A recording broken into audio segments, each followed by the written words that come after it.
There's rhythm in the street where your washing's hung. There's rhythm in the fields we run. Rhythm in our work and in our school. There's rhythm in every one of you.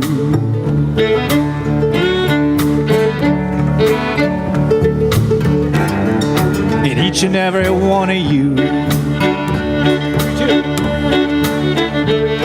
There's rhythm in the threads of history, of immigrants and planting seeds. Rhythm in the tales we spin. There's rhythm in this violin.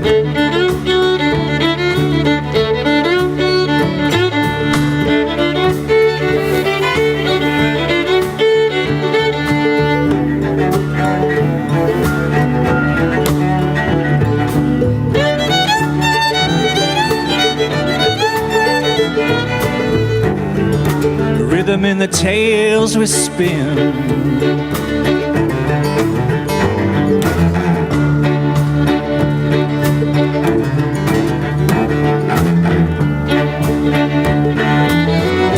Across the country, along the open road, the family farms and city streets, the sound of morning when you open up your eyes, a lullaby before you fall asleep. The rhythm of this land runs deep.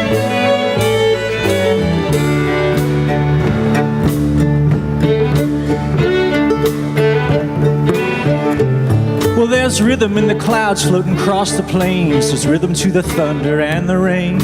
Rhythm in the way it all soaks in. And there's rhythm in this mandolin.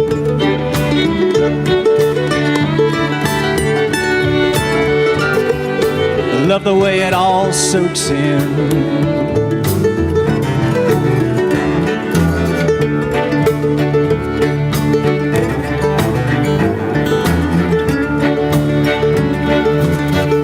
Across the country, along the open road, the family farms and city streets,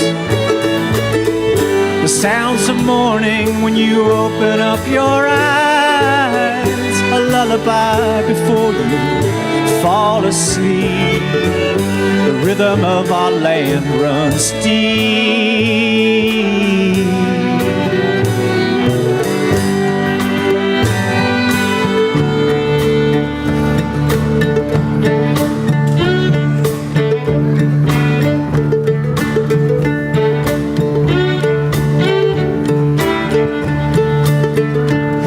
Everybody.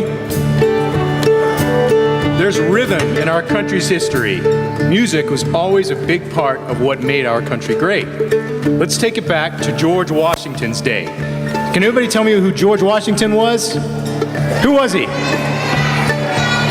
That's right. He was the first president of the United States. But even before that, he was a leader, a rebel, a risk taker, and an avid concert goer, and even a patron of the arts. As many of you know, most of the music of the colonial times originated in England, Scotland, and Ireland as people from those countries immigrated to America.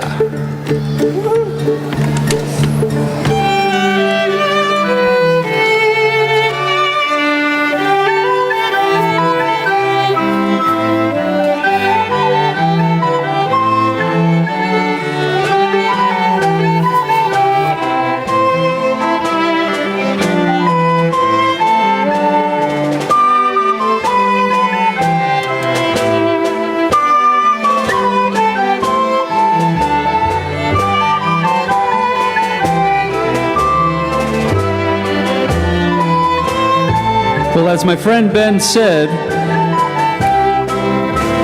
the presidents often had a good time. There were immigrants who came over from Scotland and Ireland, and they brought with them their instruments in order to help have a good time, in order to have a party. Because what's a party without music? And one of the kings of the instruments from that time until now has been the fiddle, also known as the violin in certain circles.